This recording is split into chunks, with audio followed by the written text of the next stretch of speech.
quiero agradecerles a este grupo de académicos que nos visitan en Tucumán y que vamos a tener un pequeño coloquio en Tafí del Valle. La idea que surgió el año pasado es reunirnos con un grupo de académicos en la ciudad de Tafí y durante una jornada pensar temas críticos del presente y futuro de la democracia e emitir un documento. El año pasado nos visitaron, entre otros, Juan Carlos Torres, Gustavo Pic, Carlos Altamirano, y este año nos visita de nuevo Marcelo Cavarossi, y también Marco Falcone, que viene de la Universidad de Itela, Carlos Segura, Emiliano Salas, que es un historiador tucumano muy reconocido, así que, y también vamos a tener a Camila y a Carlos Gervasoni, así que los que estén en Tafí el fin de semana largo pueden acercarse al Hotel Luna Guana a conversar con nosotros. Así que bueno, ahora vamos a escuchar a dos expositores de lujo, a Camila, que además de una historiadora profesional muy reconocida, es también una gran divulgadora, es columnista del programa Odisea Argentina de Carlos Pañi, y bueno, Álvaro Urare no necesita presentación, así que estamos muy orgullosos de que sea un periodista tucumano que nos represente muy bien. Así que los dejo conversar tranquilo. Gracias. Bueno, muchas gracias a ustedes por salir a la calle con 38 grados de calor y venir hasta aquí para escucharla a Camila, porque sustancialmente mi intención es que la escuchen a ella, ¿no? Para aburrirse conmigo tienen casi todos los días hábiles del año. ¿Qué decirles? ¿Por qué es indispensable hablar de la historia? Porque hablar sobre la historia implica entrar a la cocina de los mitos, ¿no? Digamos, para poder construir un mito, no se los voy a complicar, pero sustancialmente se construyen mitos a partir de la teoría de los signos de ese francés que se llamaba Fernando de Saussure. Saussure distinguió signo, significado y significante. El signo es la palabra Camila, ¿no? Escrita acá en la tapa del libro, ¿no? Entendemos cada una de las letras, sabemos cómo se correlacionan y cómo, ¿no? Cuando el significado es Camila Perochena, es ella. Ahora, el significante es la huella psíquica del signo. Que cuando yo lea Camila Perochena, la recuerde y la evoque a ella. Construimos mitos vaciando los significantes y poniendo otra huella psíquica ahí. Entonces, la historia de la construcción de los mitos argentinos está hecho de eso. Entre nosotros hay muchos jóvenes y hay muchos que están en la segunda juventud. Traten de pensar en Perón. ¿Cuál es la huella psíquica de Perón? ¿Cuál era la huella psíquica de Perón hoy, hace 50 años, cuando Perón vuelve por primera vez a la Argentina? Lo esperaba la derecha a Perón para que venga a poner orden, y lo esperaban los que cantaban Perón Evita y la Patria Socialista, y lo esperaba Montonero, y lo esperaba la CGT, lo esperaban incluso algunos radicales, como diciendo, che, este ya lo conocemos, digamos, mejor tráiganlo a este, digamos, ya sabemos por dónde corre, que los militares que nos vienen poniendo alternativamente. Perón, 17 años ausente en la Argentina, era un mito, y cada uno tenía un significante distinto de Perón. Eso era lo que lo había mitificado. Había un fenómeno de sebastianismo a la vuelta de Perón. Todos lo esperaban y ya viene Perón, y ya viene Perón. Claro, y las expectativas a la vuelta de Perón terminaron estallando un año después en lo que fue la masacre de Seiza entre la gente que lo iba a esperar a Perón, de tan distinta que era la una de la otra. Camila escribe un libro que es toda una discusión clasificar libros en las bibliotecas, pero es un libro indispensable. Porque es un libro para entrar en la cocina ya no solamente la construcción de los mitos argentinos, ¿no? Cristina va camino de convertirse en un mito para muchos, ella se presume mítica, indudablemente, ¿no? Y es más, se comunica por carta, generalmente. O sea, moviliza al gobierno argentino por correspondencia, casi como lo hacía el mítico Perón. Hay carta de Perón, se decía en la época de esencialmente la clandestinidad peronista, y la gente se juntaba a la vuelta de un disco, de un cassette o efectivamente una carta que alguien había traído, ¿no? desde España, suscripta o grabada por Perón. Ahora, lo que es sumamente interesante de este libro sobre la cocina, ya no solo la construcción de los mitos, sino de este libro sobre la cocina del relato, es, en primer lugar, el interés de Cristina por disputar el pasado. En segundo lugar, cómo ese uso del pasado a veces es revisionista y a veces más mitrista que el diario La Nación, ¿no? Es decir, según corresponda al momento al que se quiere ajustar ese pasado. Es un libro serio, que está atravesado de referencias bibliográficas. Es un libro que no está sesgado. En las referencias bibliográficas lo van a encontrar a Ernesto Laclau, ¿no? O Laclau, porque él no era francés, el apellido de él era vasco, así que era Ernesto Laclau. Y la van a encontrar a su esposa, digamos, a Chantal Mouffe, digamos. Y también, ¿no? van a encontrar las referencias a los discursos de la vicepresidenta de la Nación, transcriptos, incluso con los deícticos, transcriptos incluso con los usos dialectales del lenguaje de la presidenta del Senado, para que nadie crea que están reescritos, que no, hay una transcripción cristalina, transparente, digamos, sobre esa cuestión. Y el resultado, bueno, así como Cristina también tiene un significante para cada uno de ustedes, va a estar muy bueno que cada uno de ustedes concluya qué es lo que este libro muestra acerca de la apelación a la historia que hace la política más importante del siglo XXI, digamos, a la vuelta de lo que venimos transitando de este siglo. Y ahora sí, lo dejo con Camila, ¿sí? Y ya arrancamos. Muchísimas gracias, Álvaro, muy amable. Muchas gracias a todos. Bueno, este es un libro que en realidad surge de una tesis de doctorado. Yo estudiaba historia en Rosario cuando Cristina era presidenta, en el segundo mandato. Y en el 2010 seguramente recuerden los festejos del Bicentenario, todo el tiempo la historia estaba presente. Después eso lo sistematicé un poco, ¿no? Cristina en el 51% de sus discursos habla de historia. Creó nuevos feriados, el feriado que tenemos este lunes es un feriado nuevo creado por el kirchnerismo, inauguró nuevos monumentos, abrió nuevos museos, reescribió guiones museográficos de otros museos y permanentemente escenificaba la historia en el espacio público, ¿no? Todos los 25 de mayo, los 20 de noviembre, los 10 de diciembre había grandes espectáculos, por lo general en Buenos Aires, pero también en algunos casos en provincias del interior. Entonces la historia estaba permanentemente presente. Y entonces eso, mientras yo era estudiante, me llevó a decir, bueno, ¿por qué? ¿Por qué tiene tanta importancia la historia para Cristina? ¿Para qué le sirve? ¿Para qué la usa? Y eso me llevó a querer hacer mi tesis de doctorado sobre ese tema y a querer comparar a Cristina con otro gobierno, un gobierno ideológicamente diferente. En lugar de agarrar otro gobierno populista o de giro a la izquierda del siglo XXI, fui a buscar un gobierno liberal conservador, como era el gobierno de Felipe Calderón, que gobernaba en la misma época que Cristina Kirchner y que también festejaba el Bicentenario.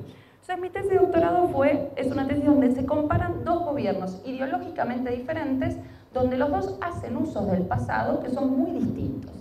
Bueno, cuando terminé la tesis, la defendí, y decidí publicar el libro, la editorial me dijo que la parte de México no vendía tanto, entonces que tenía que ser un libro sobre Cristina y la historia, que es lo que finalmente quedó. Me costó muchísimo sacar la parte mexicana porque la comparación tiene algo interesante y ahora les explico por qué.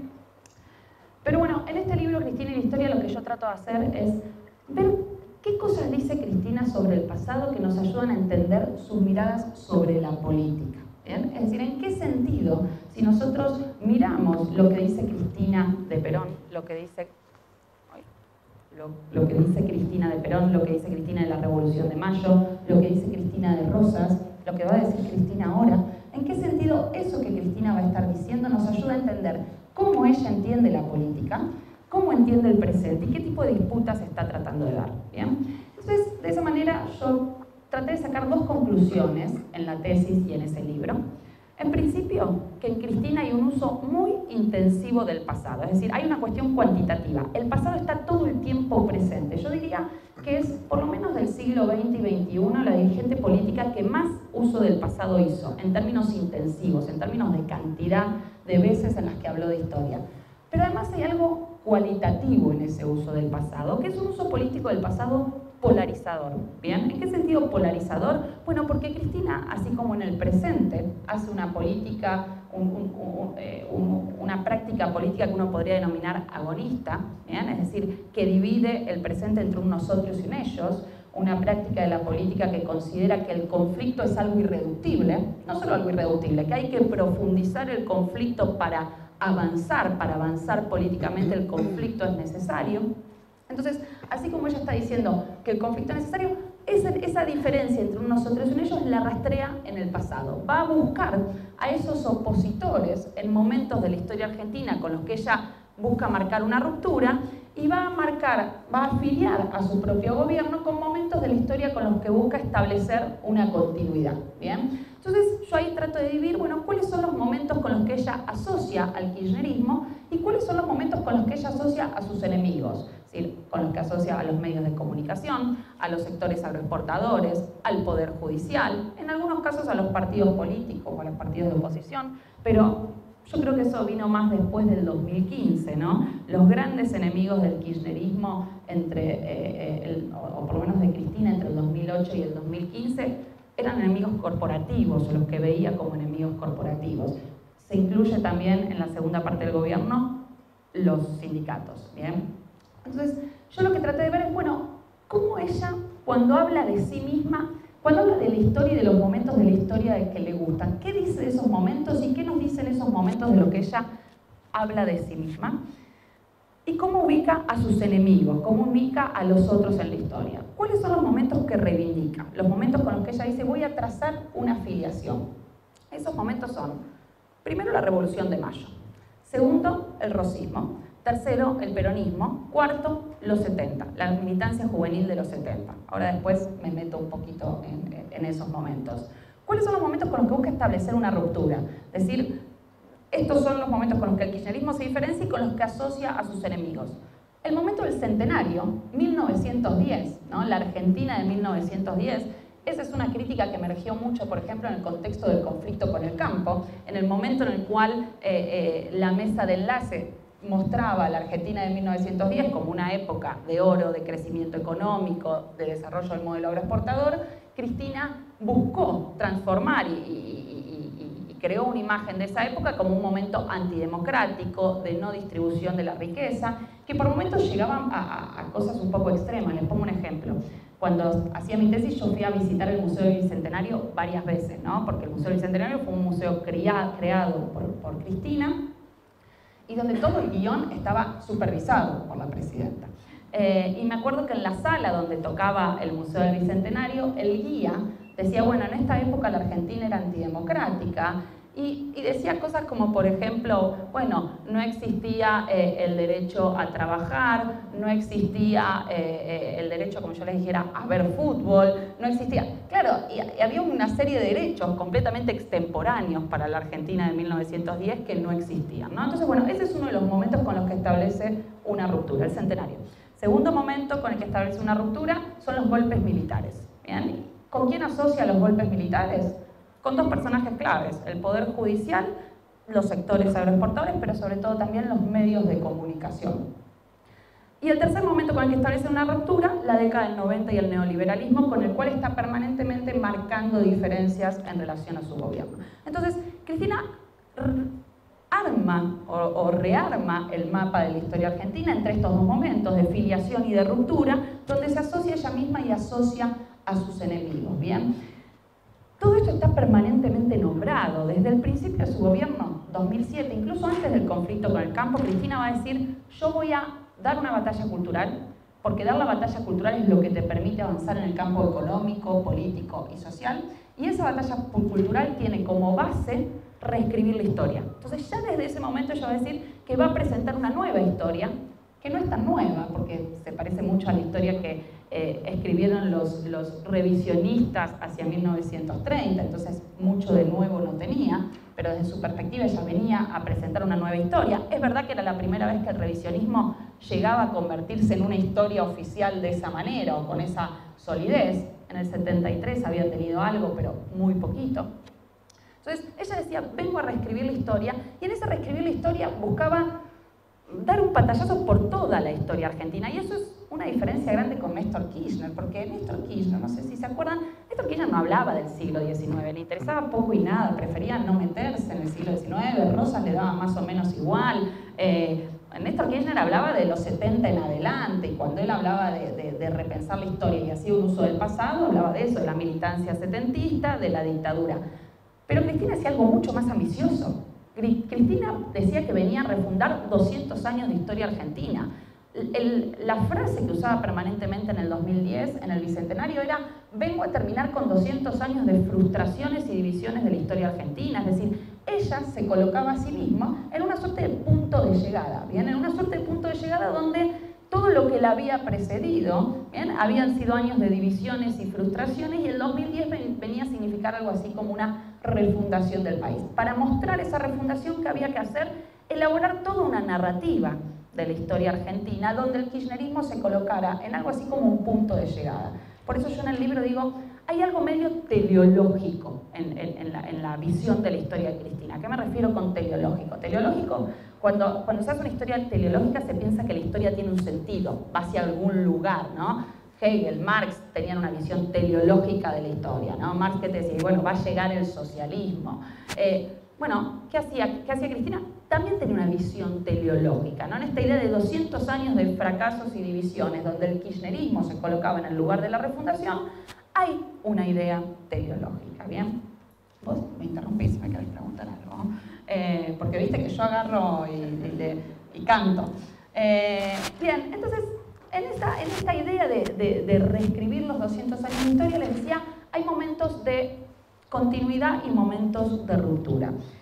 Yo creo que uno de los momentos más importantes de continuidad es cuando ella agarra la revolución de 1810, ¿bien? Con lo cual ella se filia. Y creo que es uno de los momentos más importantes porque ella, cuando está diciendo que viene a terminar 200 años de fracasos y divisiones, también usa otra expresión. Dice: vengo a concluir las promesas inconclusas de la revolución de 1810. ¿Bien? Ella dice: los revolucionarios prometieron dos cosas, igualdad y libertad. Esas promesas, dice Cristina, quedaron inconclusas en distintos momentos de la historia argentina. ¿Cuáles son esos momentos? Dice, bueno, 1852, cuando cae Rosas, los diferentes golpes militares, las presidencias liberales, la década del 90, por supuesto el golpe del 76. Ella dice, todos esos son momentos en los que la revolución se interrumpió. Y ella se presenta a sí misma como quien viene a terminar esas promesas inconclusas de la revolución. Entonces, el concepto o la idea de revolución es central para entender el kirchnerismo. Es central para entender el kirchnerismo porque se presenta como un continuador de esa revolución que había quedado inconclusa. Por supuesto, no es Cristina la primera que hace esto. La generación del 37, de 1837, ¿no? Alberdi, Sarmiento, Echeverría, también decían que venían a concluir las promesas inconclusas de la revolución. Pero para mí lo interesante de esa operación, en primer lugar, es cómo la revolución tiene un lugar central en su concepción de la política y cómo esa idea de una revolución inconclusa le permite rearmar los 200 años de historia argentina, en la cual son 200 años donde esos momentos revolucionarios se vieron interrumpidos. Por eso yo en el libro tengo un capítulo donde marco la continuidad Para Cristina, entre la revolución de 1810, los jóvenes militantes setentistas, incluso cuando habla, por ejemplo, de French y Beruti, hace como alusiones que podrían parecer como alusiones hacia las jóvenes setentistas militantes del siglo XX, ¿no? Entonces dice, French y Beruti tomaron los fierros, ¿no? Entonces es como, es medio un mix entre French y Beruti y los montoneros. Entonces marca una cierta continuidad. Revolución del siglo XIX, revolucionarios de 1970, con la juventud, y el kirchnerismo. ¿Bien? Entonces, para mí hay algo central.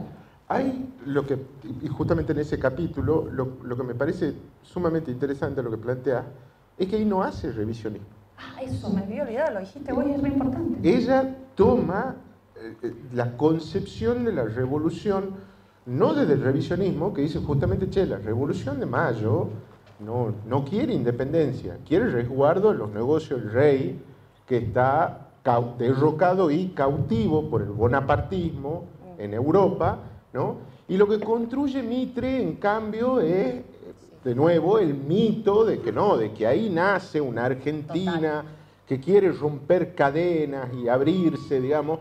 Entonces, ahí ella hace mitrismo puro y duro. Totalmente, efectivamente. Gracias por recordarme eso, porque es un punto que a mí me parece importante, ¿no? Cristina siempre está criticando lo que ella llama la historia liberal o la historia oficial, que es como el revisionismo llama a la historia de Mitre o a lo que hicieron después los llamados historiadores liberales. Pero el gran, digamos, para retomar la expresión de Álvaro, el gran mito construido por Mitre en su historia de Belgrano y la independencia, y es un mito que sobrevive hoy en los discursos políticos y es un mito que sobrevive en muchas escuelas, es que la Argentina nació en 1810, que los que hicieron la revolución en 1810 querían la independencia, ¿bien? Que ya querían separarse de España en 1810, cuando los historiadores ya llegamos a un consenso muy claro de que en 1810 no había nación argentina, que en 1810 nadie quería independizarse, excepto, bueno, capaz Moreno, pero el resto no quería independizarse. Pero Cristina retoma en su visión de la revolución de 1810 y en esta idea de revolución inconclusa, bueno, el paquete de Mitre, ¿no?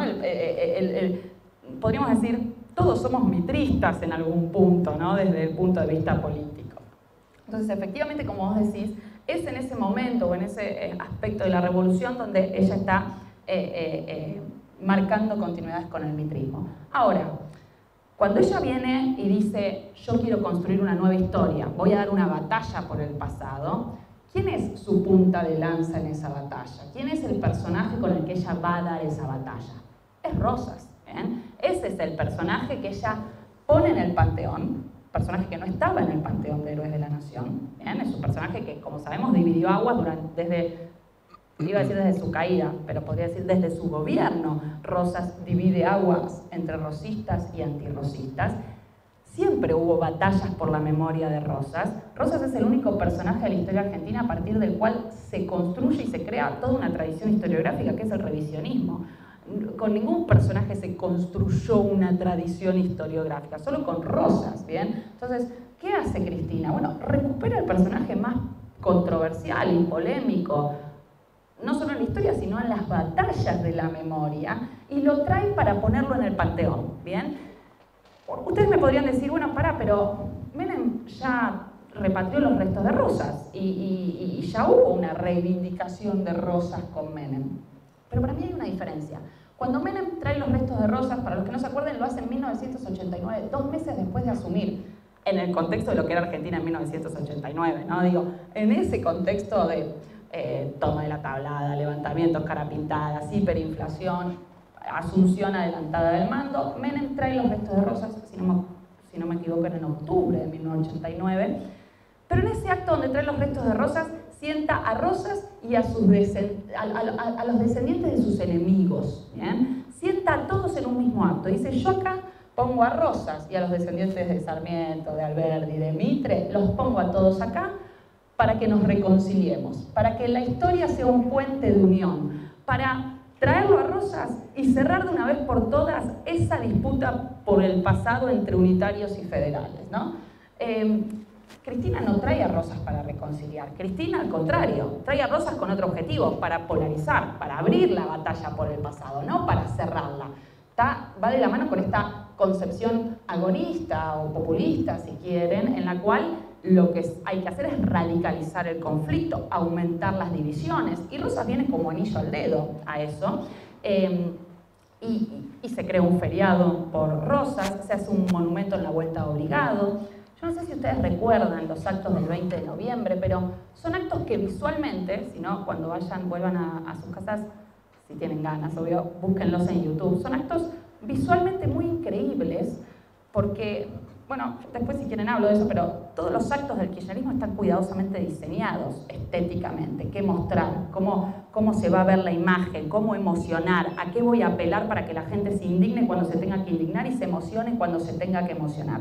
Bueno, en los actos por el 20 de noviembre siempre estaba, o en la mayoría, Cristina con el monumento de la Vuelta Obligado detrás, el río Paraná detrás del monumento, se veían algunos barcos, con personas disfrazadas de gauchos federales a sus costados, ella generalmente de negro con una divisa punzó. La divisa punzó era la cinta roja que Rosas obligaba a usar a la población para demostrar adhesión al federalismo, cintas rojas que por lo cual decían viva la Santa Federación, mueran los salvajes unitarios. ¿Bien? Entonces Cristina con una divisa punzó, digo, es todo un gesto ponerse una divisa punzó en el pecho, reivindicando a Rosas y reivindicando a Encarnación Ezcurra.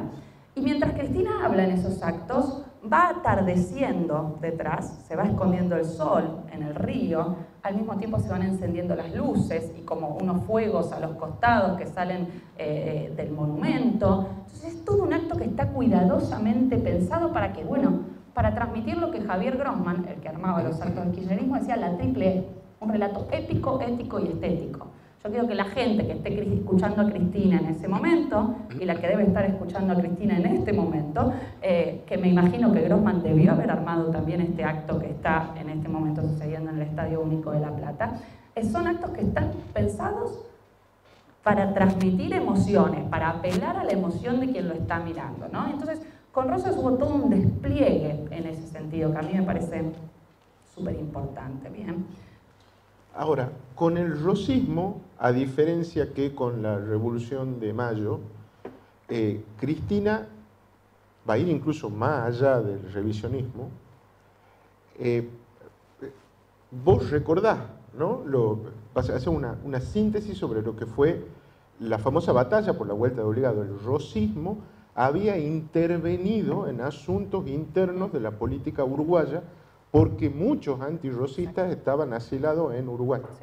A su vez, las provincias del litoral reclamaban la libre navegación por el Paraná, que mantenía, digamos, monopolizado Buenos Aires, el puerto de Buenos Aires, y obviamente su aduana por su salida al Atlántico. Entonces, cuando las flotas anglo-francesas rompen, digamos, esa cuestión, y llegan a Corrientes, los esperan con una fiesta los correntinos, reivindicando justamente que, bueno, que ahora el río finalmente de verdad era de todo, y no era algo que yo miraba pero no podía navegar.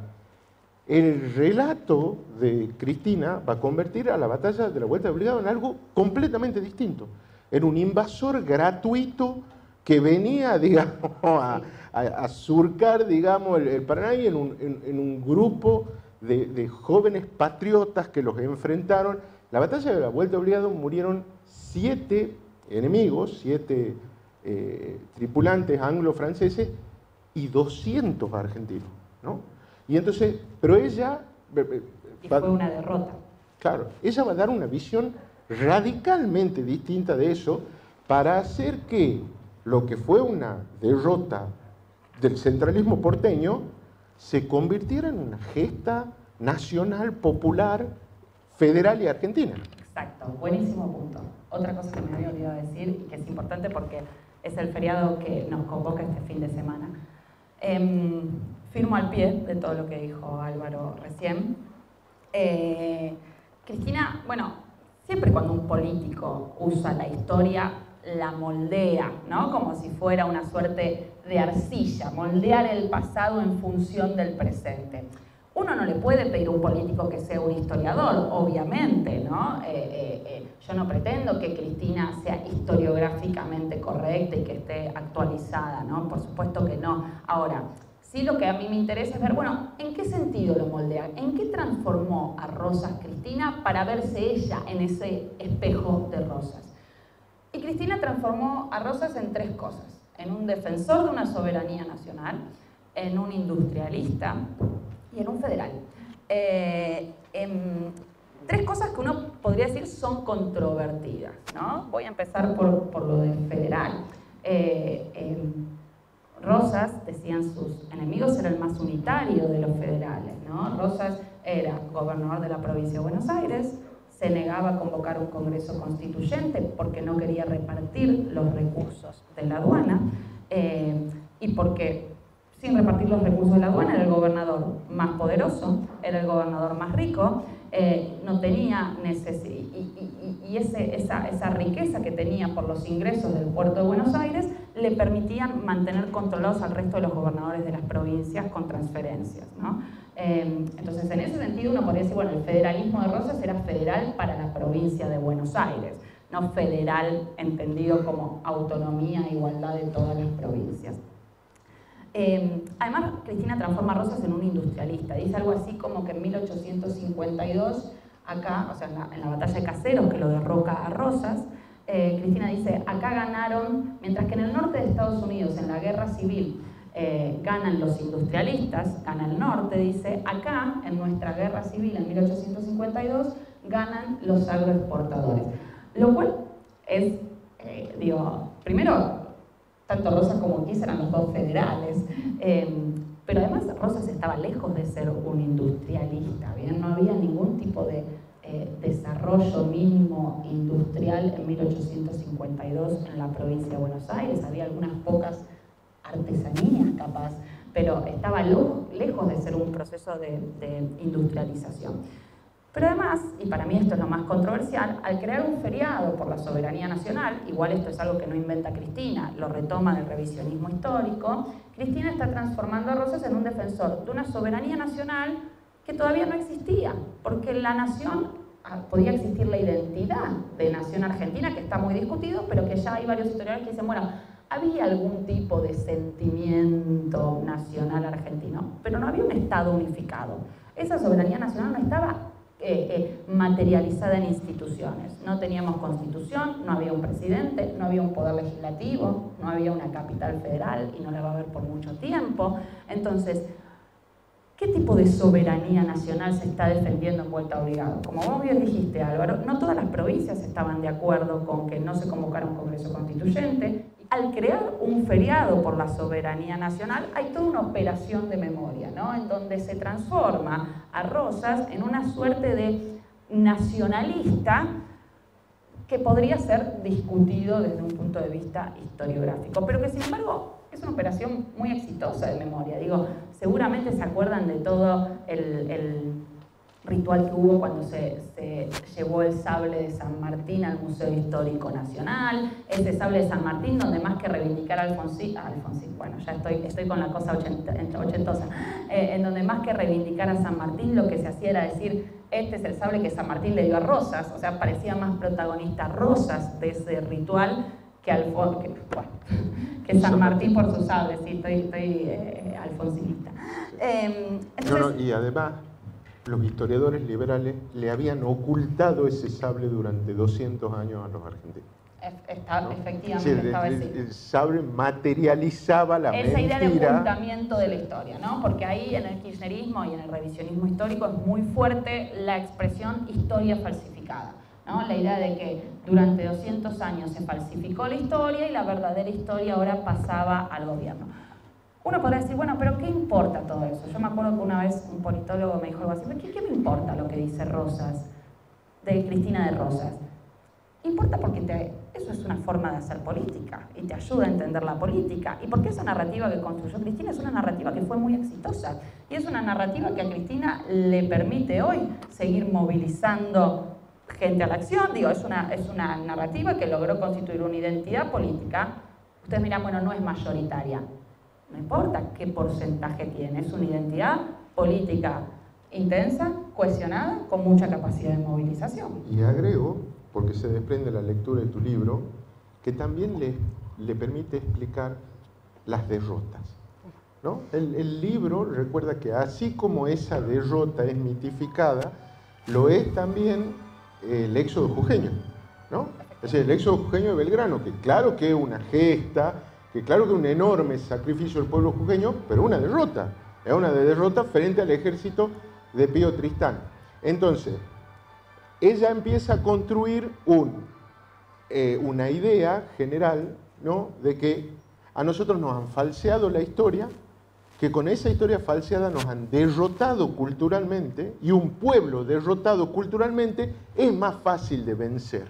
Por ejemplo, en 2009, cuando el pueblo no lo vota a Néstor, sino que le da la espalda. Eso es un punto muy importante porque la derrota del 2009 es algo que a Cristina le cuesta mucho procesar y creo que no lo termina de procesar.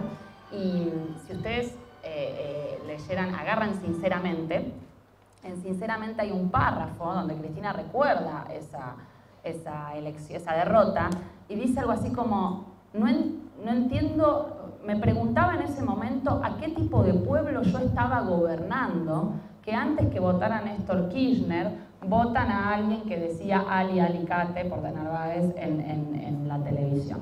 Entonces, hay es un momento como y dice, bueno, eso es porque estamos subordinados culturalmente, en ese momento culpaba a los medios de comunicación, ¿no? Pero efectivamente, ¿no? Ahí es como transformar derrotas en una suerte de victorias morales.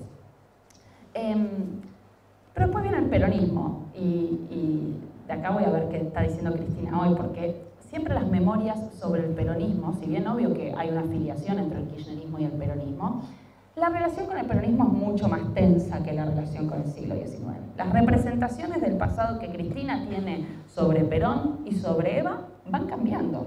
Y van cambiando a medida que va cambiando su relación con el peronismo no kirchnerista, ¿no?, con el Partido Justicialista, a medida que van cambiando su relación con los sindicatos. Entonces, así como yo encuentro representaciones del pasado revolucionario de Mayo o del pasado de Rosas, muy similares a lo largo de todo su gobierno, muy similares hoy en día, las formas en que habla del peronismo son muy distintas según los contextos y según su relación con el PJ. Y los momentos en que reivindica a Perón son momentos muy específicos. Eva sí es un personaje que está siempre presente, pero por ejemplo en un momento hizo como dije, bueno, a ver, cuantitativamente, ¿cuándo nombra más a Perón y cuándo nombra más a Eva? Por ejemplo, lo que encontraba era que en los años electorales subía Perón, bajaba Eva, y en los años no electorales subía Eva, bajaba Perón. Yo creo que ahora está en un momento más peronizador, y apuesto, sin escucharla hoy, que está haciendo un discurso peronizador, capaz le pifio, pero me arriesgo, apuesto a algo. Pero digo, sus representaciones del pasado peronista cambian según los momentos. Yo distingo ahí como tres momentos, ¿no?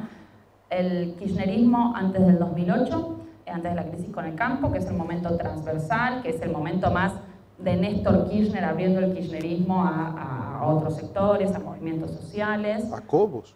A Cobos, efectivamente, poniéndole a Cobos de vicepresidente. El kirchnerismo después del 2008, que es un kirchnerismo que se repejotiza, ¿bien?, que se va a reperonizar. Y el kirchnerismo después de la muerte de Néstor Kirchner, después del 2010. A partir del 2010 vuelve a haber un proceso de desperonización en esos discursos de Cristina, donde va a ser mucho más reivindicada Eva Perón que Perón o que el peronismo, e incluso donde llega a haber cuestionamientos, muy pocos, pero por ejemplo el último discurso que da Cristina en un 25 de mayo, que es el del 25 de mayo del 2015, dice algo así como, no nos engañemos compañeros, que en el 73 en el peronismo éramos víctimas, pero también victimarios, ¿bien? Digo, llega a poner esos temas en cuestión. Yo creo que ahora hay una reperonización, ¿no? Como...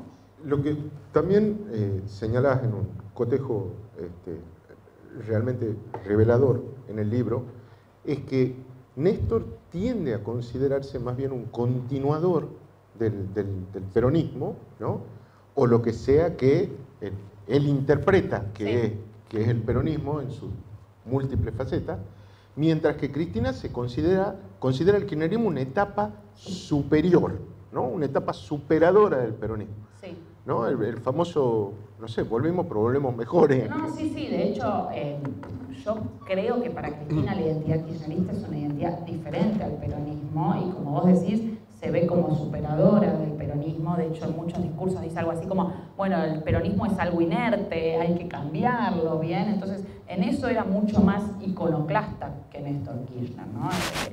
Efectivamente, y porque yo creo que también ahí en Néstor y en Cristina hay una idea diferente de polarización.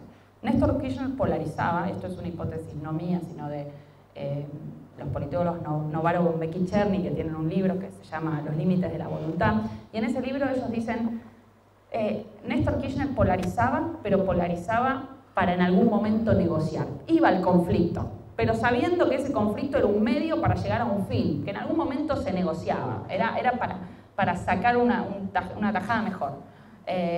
Cristina polariza como un fin en sí mismo, ¿bien? No como un medio para llegar a algo, sino que polariza porque en el conflicto hay una concepción de la política, ¿bien? Y eso lo hace muy distinta a Néstor Kirchner y yo creo que eso también está relacionado con su concepción del peronismo. Bueno, y después tenemos los momentos con los que busca establecer una ruptura, con los que asocia a los enemigos del kirchnerismo, ¿no? Como les decía, ahí son tres: el centenario, los golpes militares y la década neoliberal. En esa década neoliberal es como algo ampliado, no es la década del 90. En muchos casos para el kirchnerismo eso es 1973-2003 como un bloque, y en ese bloque entra en muchos casos Alfonsín, aunque por momentos Cristina sí lo reivindica. Por supuesto entra Menem, entra el gobierno de la Alianza y entra Duhalde. ¿Bien? Y ahí me parece que hay una operación muy cuidadosa de administración de memorias y olvidos. Si ustedes iban al Museo del Bicentenario, ahora no sé cómo está, pero en el momento del kirchnerismo, en el Museo del Bicentenario, en la sala de la crisis, la sala del neoliberalismo y la crisis del 2001, es una sala donde estaba incluido Duhalde. Es decir, Duhalde no era el que lo llevó a Néstor Kirchner al poder, no era el que hizo las reformas macroeconómicas necesarias para salir de la convertibilidad y que de alguna manera gran parte o todo el ajuste ya estuviera hecho cuando asumió Néstor Kirchner. Duhalde era parte en ese relato o en esa narrativa del kirchnerismo, era parte de esa década neoliberal, ¿no? Entonces acá había también una operación muy cuidadosa de administrar memorias y olvidos, y el lugar que va a tener Duhalde en ese kirchnerismo.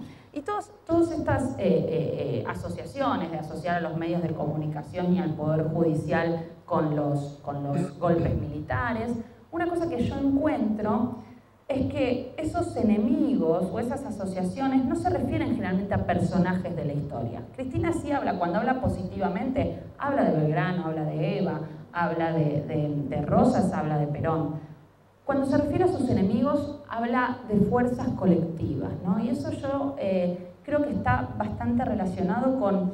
esta idea se la robo, lo cito igual, a François Furet, que es un historiador de la Revolución Francesa, y François Furet decía, bueno, cuando los revolucionarios piensan a sus enemigos, los convierten en fuerzas omnipotentes, que están siempre escondidas detrás de algo y a borde de atacar.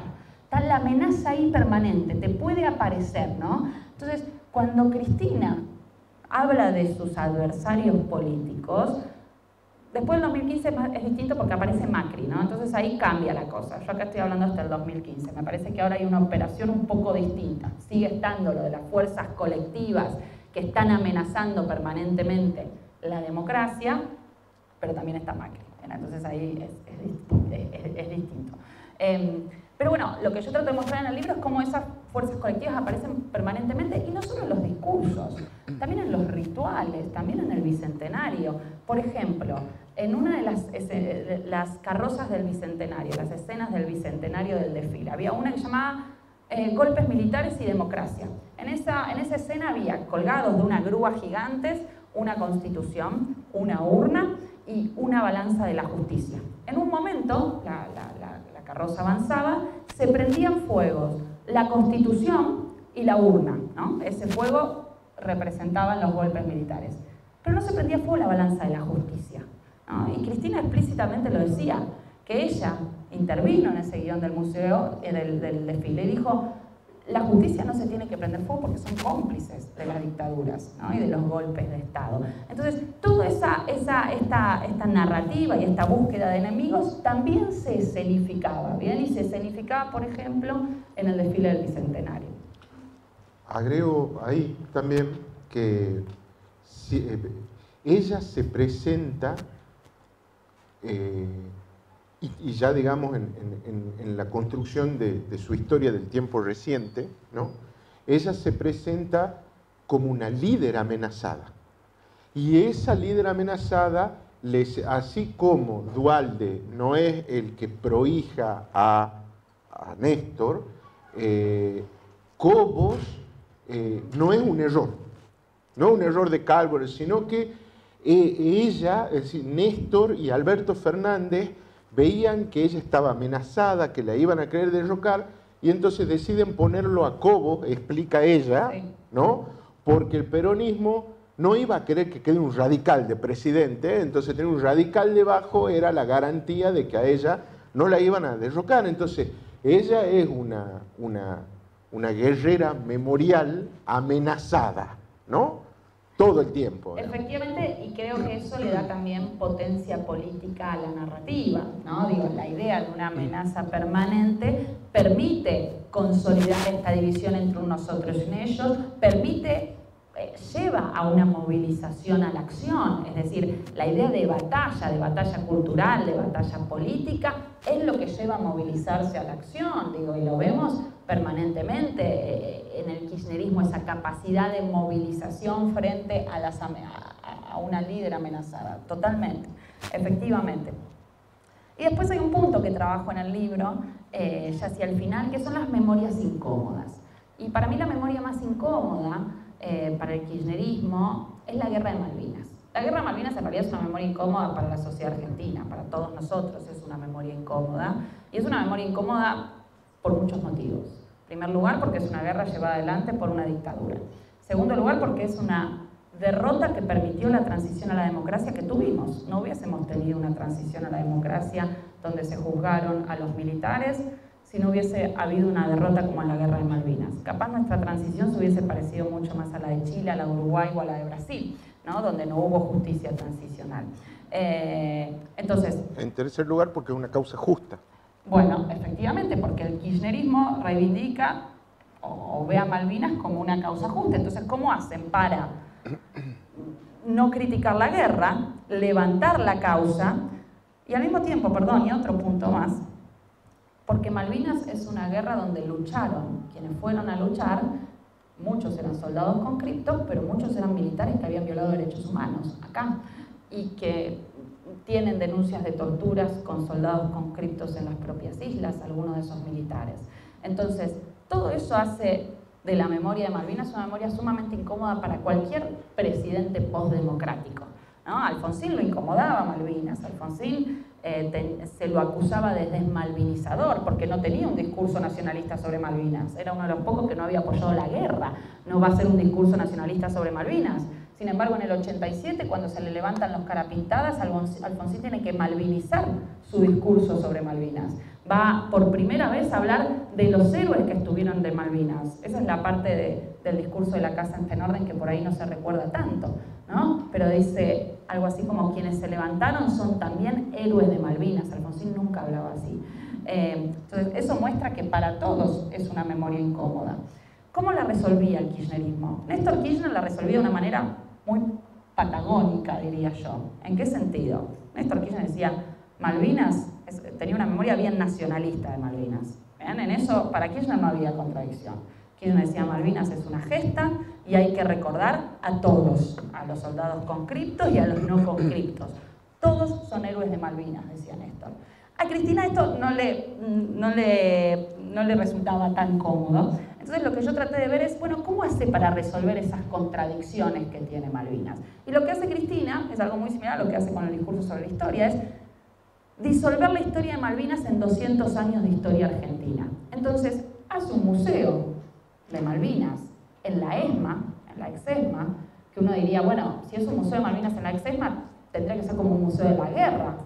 Pero no, es un museo donde la planta baja es un museo sobre la fauna de Malvinas y cómo la fauna de Malvinas se parece a la Argentina. Todo el primer piso es un museo sobre cómo ocuparon los ingleses Malvinas, las invasiones inglesas, las relaciones entre Argentina e Inglaterra a lo largo de la historia, los diferentes operativos para llegar a conquistar Malvinas, y recién en el tercer piso está la guerra, donde aparece la cuestión de la violación de los derechos humanos, o sea, aparece la idea de que hay muchos combatientes que además fueron militares que cometieron crímenes de lesa humanidad, pero queda todo un poco diluido en ese discurso, ¿no? Antiimperialista. Entonces, de esa manera ella resuelve la manera de reivindicar la causa, lo que considera una causa justa, sin tener que hacerse cargo del todo de esas contradicciones que planteaba la guerra, ¿no? Entonces, a mí me parece que ahí hay toda una operación memorial que hace ella. Y pensé que me iba a decir... Y el libro termina con un último capítulo que no es sobre cómo Cristina mira la historia, sino que es un capítulo sobre cómo Cristina escenifica la historia. Es decir, cómo esa historia se escenifica en el 20 de noviembre, el 10 de diciembre, el Bicentenario. Y entonces, en ese capítulo yo ahí presté atención a cómo los rituales políticos ayudan a consolidar el poder. Bien, cómo para los políticos es muy importante mostrar esos rituales, esos actos públicos, donde se busca transmitir eso que Javier Grossman llamaba las 3E, relato épico, ético y estético. Entonces lo que hice ahí fue, bueno, entrevistar y analizar cómo los rituales se convierten en un dispositivo de poder para emocionar y para consolidar identidades, ¿no? Y me parece que el kirchnerismo fue muy, muy exitoso en eso. Desde que descubre el acto del Bicentenario, que fue el primer acto que arma Javier Grossman no estaba antes, en el documental de Néstor Kirchner está contado por Máximo. Máximo dice algo así como: a Néstor no le interesaba todo eso que hacía Cristina del Bicentenario, le parecía como que exageraba, hasta que lo vio. Y cuando lo vio, dice Néstor, dice Máximo sobre Néstor, que Néstor dijo esa noche: ahora sí les ganamos la batalla cultural, ¿no? Como que Néstor Kirchner se había dado cuenta que ahí, en ese dispositivo de los rituales políticos, había algo importante, había una forma de dar una batalla política importante. Desde el 2010 hasta el 19, Javier Grossman hizo todos los actos del kirchnerismo. Los quebramos a todos. Los quebramos, dice, efectivamente. Los quebramos a todos. Exacto, esa es la frase que usa, ¿no? Y a partir de ahí todos los actos fueron así cuidadosamente pensados. Grossman me decía: yo cuando pienso un acto, pienso que la gente tiene que estar toda junta, amontonada, transpirar, que le pasen cosas por el cuerpo, que vea volar cosas, que vea imágenes en la pantalla que la emocionen. Digo, yo fui a ver muchos actos del kirchnerismo porque hacía como observación participante. Y a veces era inevitable no emocionarse, porque claro, te ponen toda una música, madres de Plaza de Mayo, todas imágenes que te convocan, y tenía esa capacidad, ¿no?, de indignarse con lo que había que indignarse, de emocionarse, de buscar la manera de transmitir, ¿no? Entonces el libro un poco se cierra, bueno, tratando de ver cómo el kirchnerismo arma todos esos rituales y hace de esos... Bueno, y después hay una conclusión, ¿no? Pero bueno, cómo hace todos esos rituales un dispositivo de poder.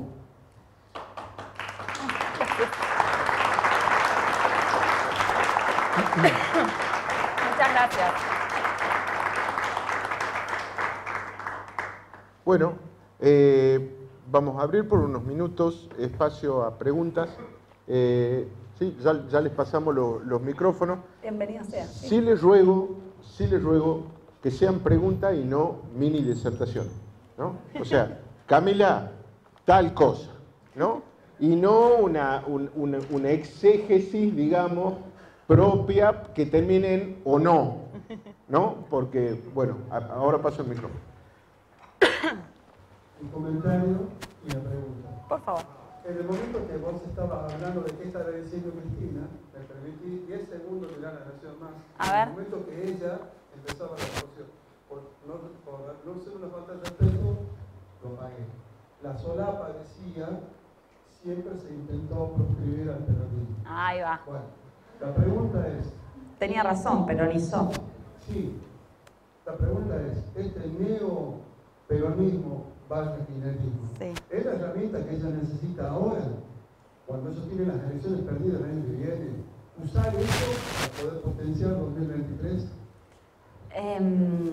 Yo creo que hoy esa peronización está no solo para potenciar o sea, no solo para sostener una coalición, que no sea una coalición únicamente kirchnerista, sino que sea una coalición que siga conteniendo adentro a otros sectores del peronismo, y para mí por eso hay una peronización, sino también me parece que por eso que leíste antes, porque esa peronización la ubica a ella en otra afiliación, que es una afiliación que ella empezó a usar después del 2015, que es Irigoyen-Perón-Cristina, ¿no? Que es una afiliación como de presidentes proscriptos, donde ella se coloca a sí misma en dos líderes, populistas o no, pero eso se podría abrir a debate, en dos presidentes que fueron derrocados por golpes militares, ¿no? Entonces para mí está esa operación también, que es una operación para tratar de controlar la interpretación que se va a tener del momento actual en el futuro, ¿no? Entonces instalar una interpretación que es la interpretación que se va a tener de ella en los próximos años. Va a buscar un fuero en la historia. ¿Qué? Exacto, un fuero en la historia. Efectivamente, la historia funciona como un fuero, Cristina. Es como...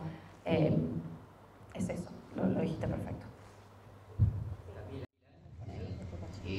No recuerdo si fue Gramsci que dijo: quien controla el presente controla el pasado, quien controla el pasado controla el futuro. Cristina, así como tiene actualmente lo nombraste a Javier Grossman, también lo tiene a Grimson, que sería una especie de ideólogo también con la FLO y todo lo demás. La pregunta concreta es: ¿por qué cree que Cristina internamente hace todo? O sea, ¿ella le da su mentalidad para desarrollar todo esto, o es algo prestado o tomado de alguien que va guionando? No, yo creo que hay de todo. Yo creo que sí, Cristina tiene capacidad para establecer estas narrativas. Creo que es uno de sus talentos como política. Creo que eso es muy difícil. Es muy difícil que salga bien si no lo tenés bien. Es muy difícil que te lo guionen y que la gente te crea. Y no voy a dar nombres a quienes les cuesta que se lo guionen y la gente les crea. Quiero decir, no es fácil armar una narrativa histórica. Entonces yo creo que Cristina, por supuesto, ella agarra de piña, Pacho Donald. Grimson apareció después. En la presidencia no creo que no le daba tanta centralidad a Grimson, no que yo recuerde. Pero digo, de sus lecturas de los 70, de varias cosas, y de esas cosas ella armó una narrativa, por supuesto, ayudada, aconsejada, pero yo creo que sí tiene mucho de ella eso. Sí, yo diría que sí. Buenas tardes. Dos preguntas cortitas. La primera, la relación histórica con los presidentes radicales.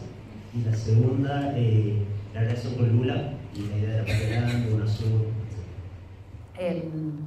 Presidentes radicales.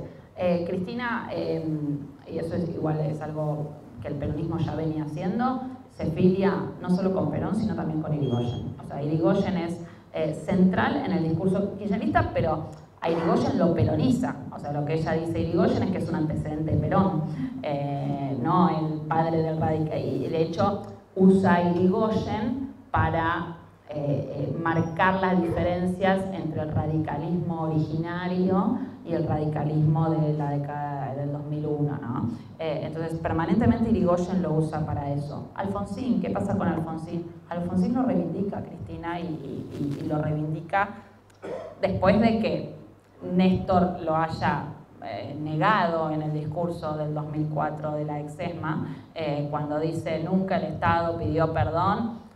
Después de eso, que fue un escándalo, Cristina recoge el guante de Alfonsín, ¿no? Alfonsín es de esos próceres postdemocracia que lo reivindican todos, el único que no reivindicaba era Néstor, ¿no? Que era el único que establecía diferencias, pero lo reivindica y reivindica la idea de una, ella dice, después de la democracia es una tradición nacional, popular y democrática. Pero lo importante es que, o lo que a mí me parece importante destacar de eso, es que la concepción de la democracia de Alfonsín no tiene nada que ver con la concepción de la democracia de Cristina Kirchner.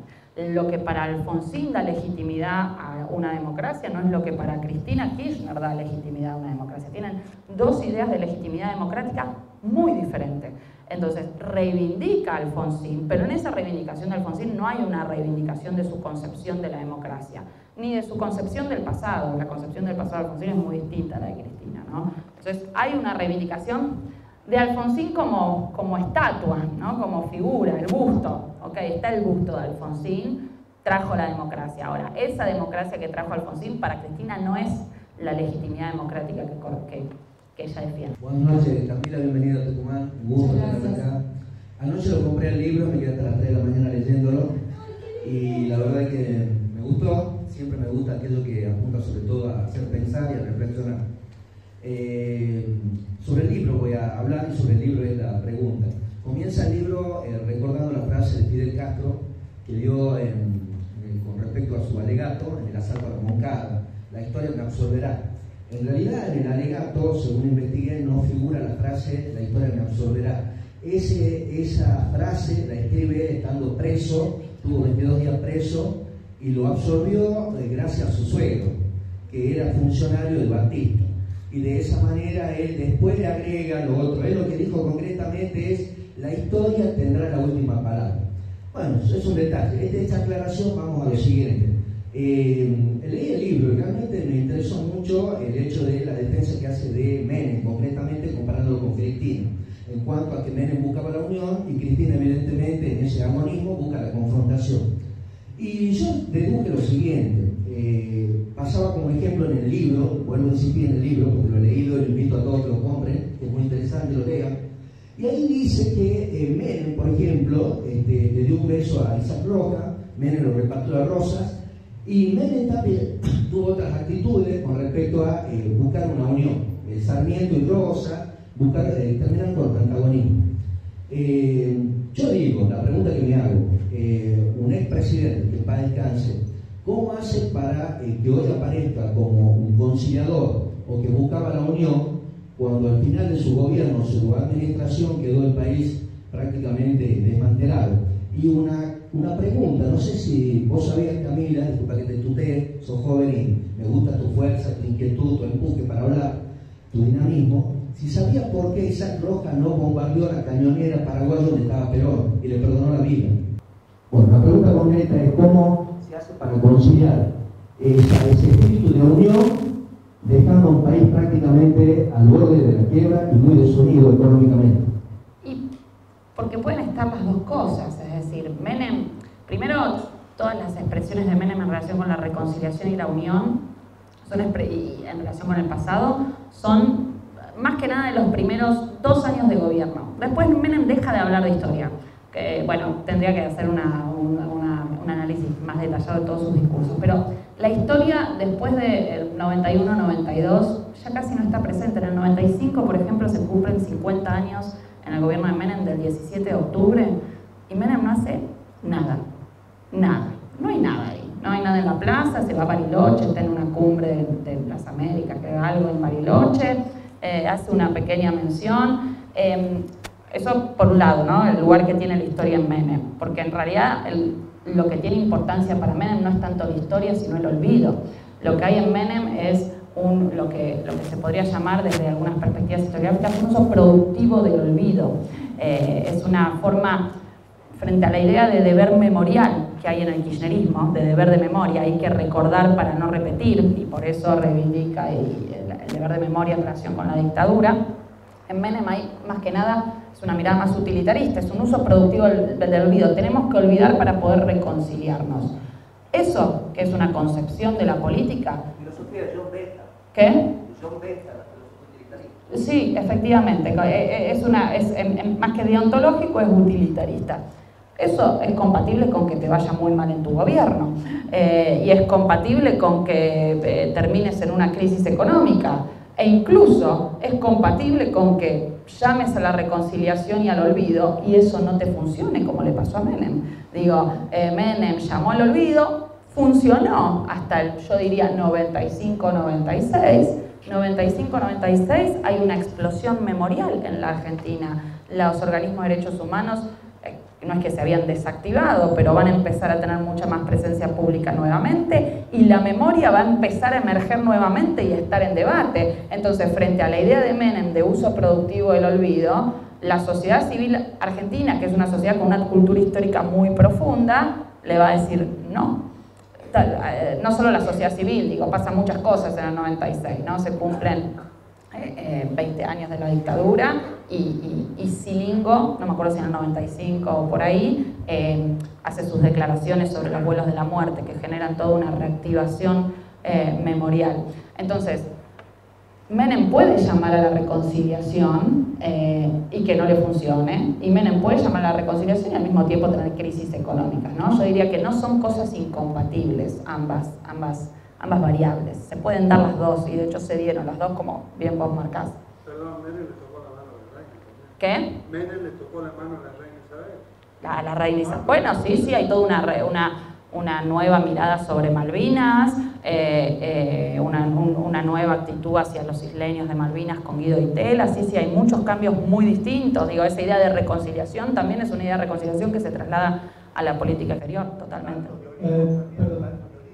El Pacto de Olivos, efectivamente. En los libros, incluso en el que vos escribís, hay una mirada muy porteña de la historia de Cristina. Y te digo por qué. Yo soy santacruceño, soy nacido y criado en la provincia de Santa Cruz. Conozco los políticos santacruceños desde muy chico porque he militado desde muy joven.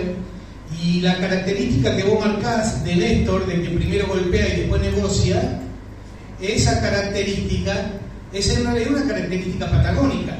La manera de hacer política, especialmente en Santa Cruz, es primero te golpeo y después te pregunto qué querés. No es propio de Néstor, uno lo podía ver en Puricelli, uno lo podía ver incluso en alguna diputada nacional que vino del sur y ahora está en otro partido político. Pero a eso también observo que no hay una historiografía de Cristina ni de Néstor sobre el tiempo en que estuvo en Santa Cruz. Y en ese ser, cuando ella hace ese proyecto, la distribución del plano, ella la elige diputada en el año 1985, diputada provincial. Le manotea ese proyecto Puricelli y es Puricelli el que funda el centro. Pero la escenografía, el modo de la distribución, es obra de ella. Es decir, hay varios hechos que anteceden y que pueden, pero nada de eso se ha escrito. Y esto me llama. Le podría seguir dando el tema de la justicia. Cuando se le plantan a la Corte Suprema y no reintegran al Procurador General de la provincia de Santa Cruz, la ideóloga de eso no es Néstor. Néstor ya tenía acordado el reingreso. Y ella dijo, no, acá ese hombre no pisa. Entonces, me da esa impresión, es decir, esa mirada a partir de la Cristina pero no esa mirada total de que abarca hechos históricos que psicológicamente, si vos querés, marca esa diferencia. Tenés toda la razón. Voy a decepcionarte con mi respuesta en el sentido de que yo no busqué hacer una historia de Cristina, ¿no? Sino que lo que yo busqué hacer es un libro sobre la mirada que Cristina tiene de la historia siendo presidenta. Entonces, eso hizo que todo lo que Cristina haya hecho antes de ser presidenta, yo no lo estudié. Es verdad que yo es porteño, igual soy rosarina, pero digo, es verdad que eso no está en el libro, pero no está en el libro porque tampoco era parte de mi objeto de tesis doctoral, ¿no? O sea, yo así como no estudié lo que hizo Cristina antes de ser presidenta, tampoco estudié lo que hizo Felipe Calderón antes de ser presidente, ¿no? Como el recorte de estudio era otro. Yo creo que lo que vos decís es muy valioso, es muy importante. De hecho, Graciela Fernández Meijide, en una entrevista que me hizo hace un tiempo, me dice, Camila, tenés que rastrear algo que hizo Cristina en las currículas de las escuelas en relación con la dictadura militar, y Graciela me dijo, Fíjate que ahí Cristina tenía un discurso sobre la memoria muy distinto al que tiene siendo presidenta nacional, ¿no? Como una cosa más de olvido que de deber de memoria. Eso todavía no lo rastreé porque me lo dijo hace muy poco y todavía no pude, pero me pareció un punto muy importante. Y en lo único que yo diría, se le ve mucho Santa Cruz a Cristina en relación con la mirada del pasado. Se le ven un montón de cosas, como vos bien marcás. Ahora, en relación con su mirada del pasado, en un contexto en el cual se criticó mucho a Roca y muchos sectores dentro del kirchnerismo critican a Roca, no hay discursos de Cristina criticando a Roca. ¿Qué quiero decir con esto? Para mí ahí hay algo de patagónica. Hay un límite que ella, en términos de usos de la historia, hay un límite que ella no pasó. ¿Bien? Ella hace una crítica al centenario, que podría ser una crítica a Roca, sí, pero no dice Roca es el que construyó esto, ¿no? Y yo creo que no dice eso porque ser patagónico y tocar a Roca es un tema. Digo, Roca es el que consolida ese espacio, construye ese espacio. Entonces, para mí, y no te noto muy poco convencido con la respuesta que te estoy dando, incluso indignado, para mí ahí hay algo patagónico de ella, pero bueno, no sé, no estás de acuerdo. No estoy de acuerdo con la mirada de Roca, nada más que con todo el resto. Ah, no, bueno, eso si querés lo podemos distinguir. No, ella fue muy crítica de Roca en Santa Cruz. ¿En serio? Mira. ¿Qué? Bueno, después lo voy a buscar. No estudié a Cristina en Santa Cruz, eso es verdad. Me falta eso. Y capaz hay otra Cristina distinta en ese contexto, que la Cristina presidenta. ¿Sí? Allá arriba.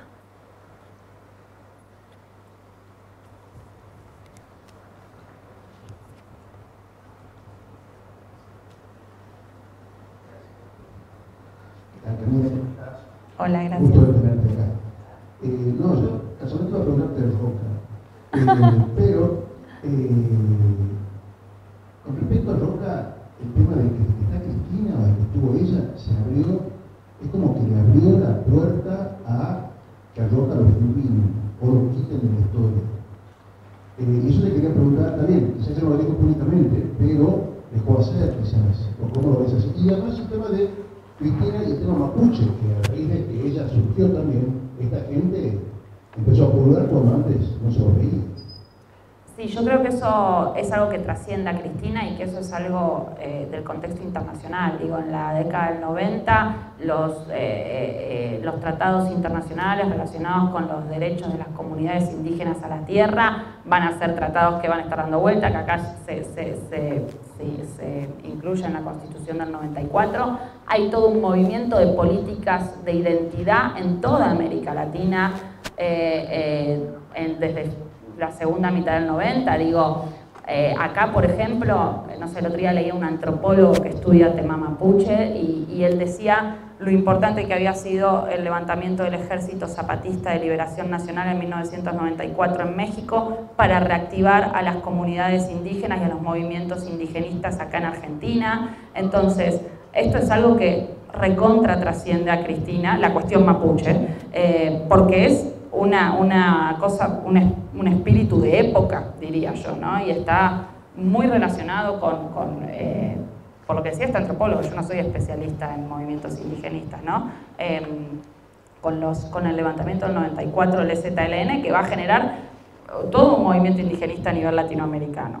Un director tuyo, y en nombre de la Universidad Nacional Santo Tomás de Aquino, te hago entrega de este presente.